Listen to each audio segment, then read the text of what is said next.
Just one. On it. Go top. Over top. Welcome everybody to episode 3 of our Major League Rugby Draft preview shows, and this time we're going to hop to the front row, talk about the loose head and tight head props. Before we get into that, thanks to our sponsors, US Rugby Foundation, supporting grassroots rugby around the country, and also Irish Rugby Tours, which takes teams on tours. You can be a high school team, youth team, club, college team, whatever. You can go all over the world, not just Ireland, and they'll take you there. Next Phase Rugby, which connects collegiate rugby programs with high school student athletes to help those student athletes find the right college for them and the right rugby program for them.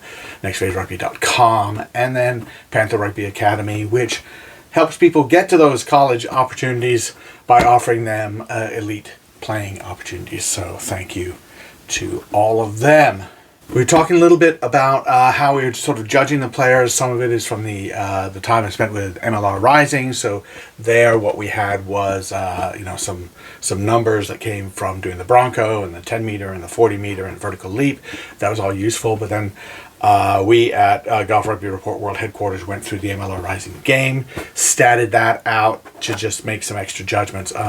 We're not talking just about the MLR Rising players, of course, because there are other opportunities and other talents out there who either were injured or couldn't make it or had an internship or whatever it was that meant that they weren't at that scouting opportunity. So we're going to talk about, first off, loose head prop.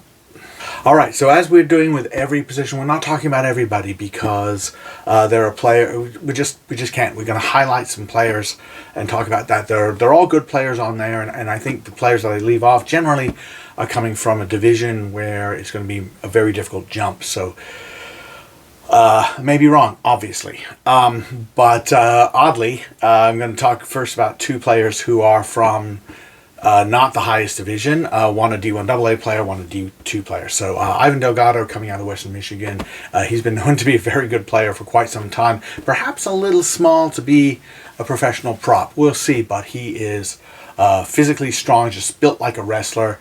Maybe he's a hooker in the future. I don't know. I've mentioned that about him before. He's mobile, gets around the park, a terrific leader, just been a central part of the Western Michigan Broncos for quite some time, and I don't know if he's going to be drafted, but I think he should be in some MLR team's picture for sure.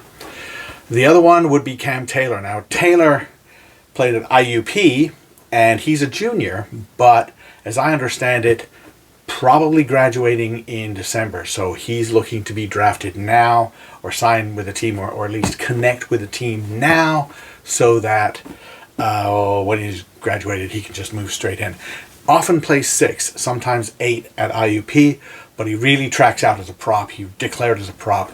Very powerful, great ball carrier, really imposing kind of player, emotional player, really fun to watch. Scrummaging, I think with the Division 2 competition, he's going to have to work on that. But he is a really dynamic player, a lot of fun. Coming out of MLR Rising, Jesse Emerson is a Grand Canyon University product. Was impressed by him, and some of his metrics weren't great, like his 40 times not great. His Bronco time isn't fantastic. Actually, all the props really scored well over 10 meters, 40 meters dropped off compared obviously to the wings and centers. That's just the way it is. But explosive in short bursts is Emerson, and I was impressed by his game in MLR Rising, and key into that was his scrummaging. Now, the way I rated the scrummaging was if you had just a solid scrum and everything was fine, I kind of just left that alone. I didn't rate it one way or the other. But if something happened, you forced a penalty, you really destroyed the other team, and I could see that it was, say, from a certain side of the front row or something like that, I gave you a mark, maybe a 3 or a 4 or 5. Emerson notched about 4 or 5 out of 5s for just making life miserable for his opposite number. Also a couple of maul stops, and I just took a lot of pride in that. So I think in short bursts, in tight, that he's just so useful there. You want an open field guy? Maybe not the guy for you, but in tight, in difficulty, yeah, he did very, very well. Hunter Chillenstuff, pretty good Bronco from him, so he just keeps going and not super explosive, but he's a workhorse. And what I noticed here, and I saw in the game numbers here, a lot of rucks. Got to a lot of rucks, caused some turnovers, both by poaching or forcing a drop in a tackle or forcing a penalty. All of that stuff he did. And I think in the open field, in terms of the tackle area, he was one of the better, if not the best prop out there.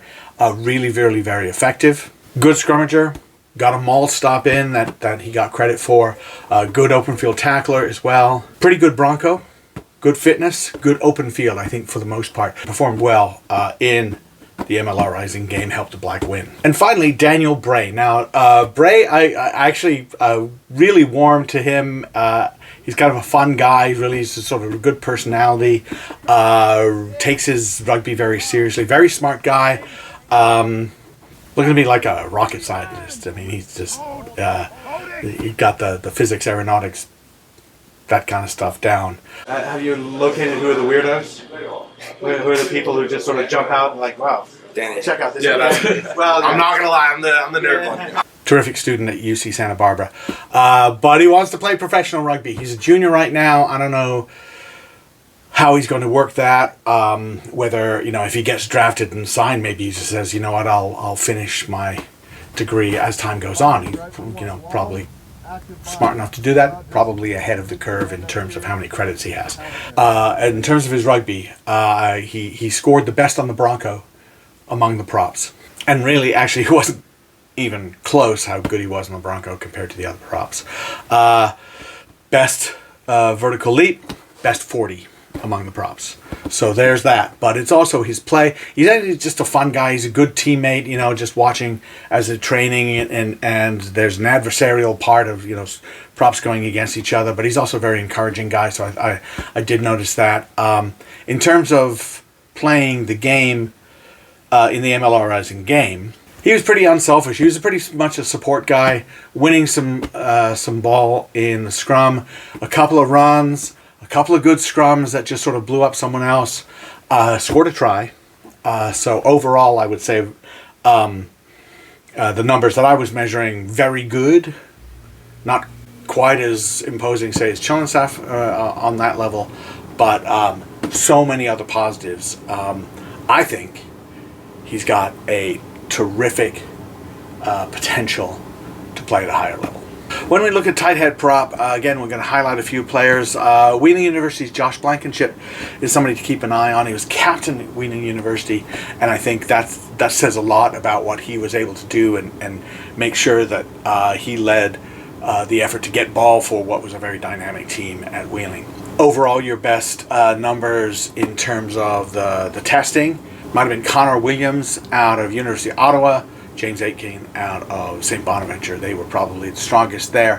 For Williams, some big moments. Then he got hurt, unfortunately, and had to leave the game, the MLR Rising game, a little bit early. That was too bad. I think, though, he's kind of in the mold of Emerson in terms he wants to mix it up in tight. Not a guy you're going to see run the ball a great deal, but he's not too worried about that.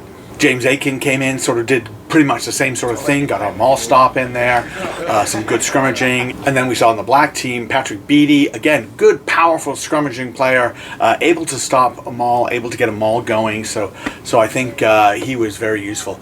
The guy who's more of an outlier for me would be Damon James out of Mount St. Mary's. And he, gotta say, right, so his Bronco wasn't good. His 40 time's not good. Probably could stand to lose some weight or redistribute it, but he's a great carrier of the ball. He made some really good carries and drove past the gain line, set the ball, groundwork pretty solid, and able to get that black team moving forward when there wasn't a lot going on. He ran the ball 7 times that I counted, got a 26 out of that, which is just below 4 a carry, and that's partly due to the fact that sometimes he was like given the ball and a guy was right in his face, so I'm not going to give him a 5 for that. But I maybe I could have rated him a little bit better because they didn't lose the ball. And he didn't lose the ball so much. His ability to carry in tight was also reflected in the other measurements. His vertical leap and his 10-meter time, very, very good. So that's your props, and I think there are good props there. I think there's some depth there and there. The key thing is that you expect a Major League Rugby team to be thinking most about the tight play. Scrum, line out, which I didn't really measure in terms of lifting in the line out, stuff like that. It was too difficult for me to do, but I didn't see any problems. I'll tell you that. I didn't see any problems there. And then the maul. Executing it, putting it together, but also stopping it. So if you got guys who can do that, you can work with that. And I think you have several players coming out of the draft right now who can do something like that. Hey, thanks for watching. Thanks to our sponsors, and also thanks to everybody who contributes to Goff Rugby Report. We do take donations, which helps cover some traffic, some travel costs, which certainly that's a big part of it, and also web hosting costs. Those are two of our biggest costs. So much appreciated for everybody. Thank you so much for that, and we'll see you next time.